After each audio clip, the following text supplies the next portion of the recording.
So in this video we're being asked, is the binomial a factor of the polynomial? So we have this polynomial here, g of x, and then we have our binomial, which is x plus 1.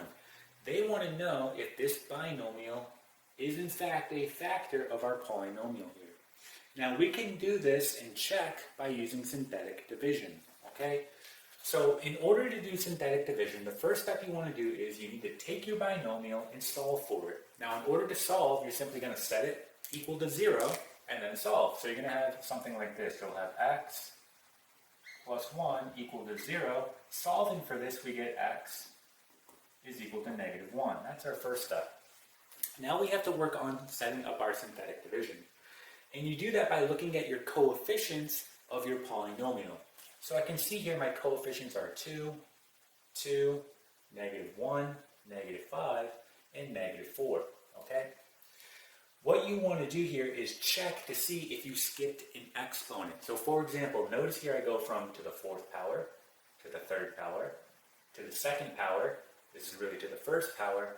And technically this is to the 0 power because negative 4 can really be written like this, negative 4x. To the 0, we know anything to the 0 power is just 1.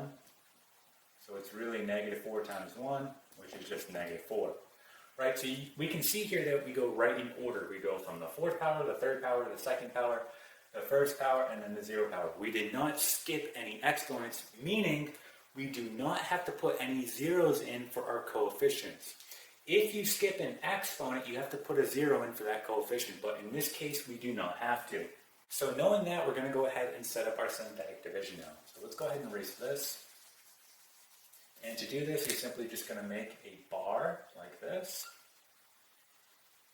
And let's write in all our coefficients here. So we have 2, we have 2, we have negative 1, we have negative 5, and we have negative 4.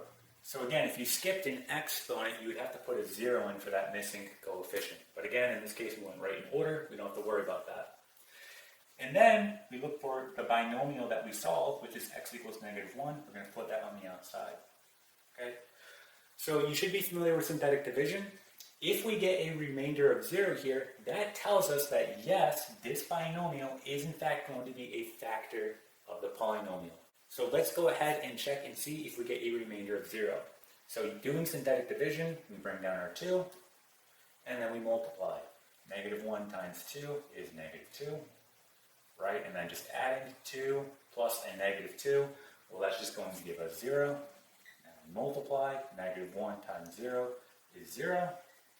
Again, you want to add again, negative 1 plus 0, negative 1. Negative 1 times a negative 1 is 1.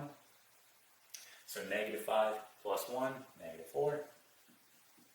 And then negative 1 times a negative 4, that's positive 4. So this is going to be our remainder right here, so we kind of box it in a little bit.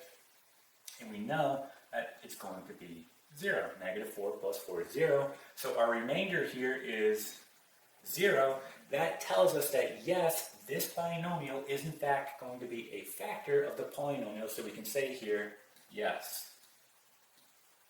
Okay, and so that's how you check to see if a binomial is a factor of a polynomial. All right, and that is it.